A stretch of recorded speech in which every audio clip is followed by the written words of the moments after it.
인강 선택 기준. 네, 일단 여러분 단계별로 이제 기준이 있어요. 기준이. 처음에 공부하실 때 초반 단계가 있고요. 그다음에 중반 계속 공부를 해나가는 중반 단계. 그다음에 시험 직전 임박한 후반 단계. 이렇게 나누어서 기준이 달라질 수가 있는데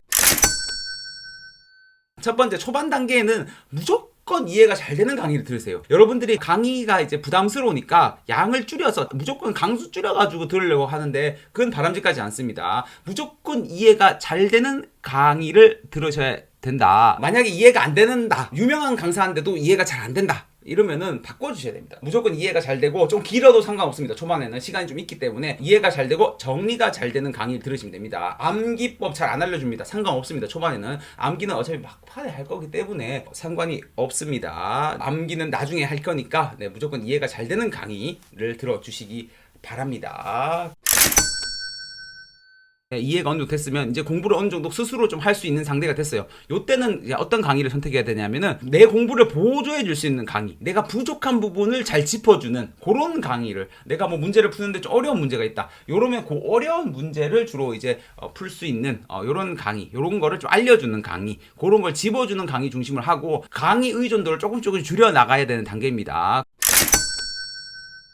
마지막 후반 단계에서는 암기 잘 시켜주는 강의예요. 암기 팁을 알려주는 강의는 후반에 이제 가야 됩니다. 후반에 가셔야 된다라는 거. 뒤로 갈수록 빨리빨리 확인하고 넘어가야 돼요. 그래서 가급적 판서 없이 볼 수 있는 강의를 추천드립니다. 그래서 뭐 적는 것도 별로 없고 간략하게 내용 확인하고, 어떤 면에서는 화면이 필요 없이 그냥 들으면서도 내용을 정리할 수 있는 수준의 강의가 적합해요. 그래서 빨리빨리 후딱후딱 들으면서 그냥 딱딱딱딱 정리하고, 이런 강의가 적합을 하다라고 보시면 될 것 같습니다. 네, 그래서 후반에는 암기 잘 시켜주는 강의로 가는 것이 맞다. 암기 팁은 뒤에서 이제 뒤에 강의에서 정리를 하면서 암기하는 데 도움을 받을 수 있도록 강의를 주로 듣는 위주의 강의, 막 쓰면서 막 시간 오래 끄는 강의는 적합하지 않아요. 판서는 주로 초반 단계에서 있는 강의에 적합하고요. 이런 식으로 여러분 단계에 따라서 여러분들이 강의를 선택하시는 게 좋겠습니다. 첫 번째, 아주 중요합니다. 첫 번째 딱 수업을 들으면은 아무리 내가 아무것도 모르는 사람이라도 강의를 들었을 때 어느 정도 이런 거구나, 이런 거구나 라는 생각이 드는 강의가 적합한 강의예요. 예, 근데 만약에 들었는데 뭔 소리인지 못 알아듣겠다, 그런 강의를 다시 두 번, 세 번 본다고 절대로 강의가 이해가 되고 그러진 않습니다. 뭐 이거는 강사의 전달력 문제일 수도 있고, 그 강사는 괜찮은데 여러분과 그 강사가 맞지 않아서 그럴 수도 있어요. 이해와 정리가 안 되는 강의는 듣지 마세요. 안녕히 계세요, 여러분.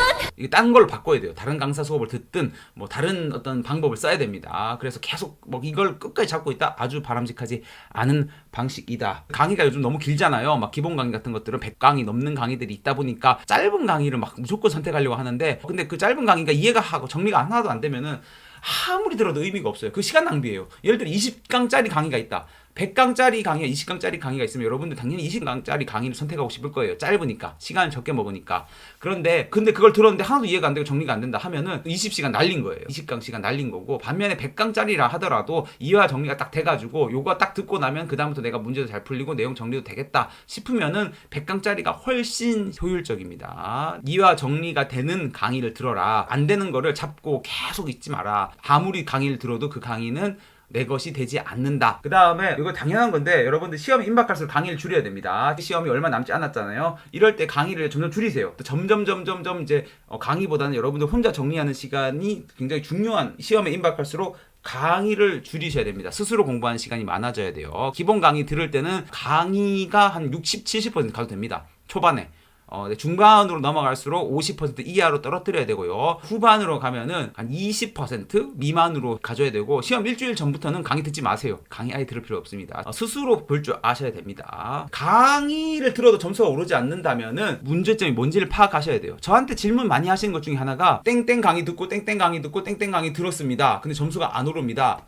네, 그래서 선생님께 왔습니다. 선생님 무슨 강의 들을까요? 무조건 강의로 해결을 하려고 때우려고 하시는 분들. 근데 지금 들었던 강의들이 양이 많고 여러 선생님의 강의를 들었다면은 강의 문제가 아니에요. 혼자서 공부하는 거라든지 문제를 푸는 능력 자체를 본인이 스스로 키우지 못해서 생긴 문제일 가능성이 높습니다. 그럴 때는 오히려 내가 뭐가 부족한지부터 판단을 해야 되지, 강의를 많이 들었는데 강의를 또 들어서 해결하겠다? 그럼 생각해 보세요. 강의가 워낙 많잖아요. 인강들이 워낙 많다 보니까 여러분 선택이 어려울 수 있는데 이런 걸 참고하셔서 들으시면 좋을 것 같고요.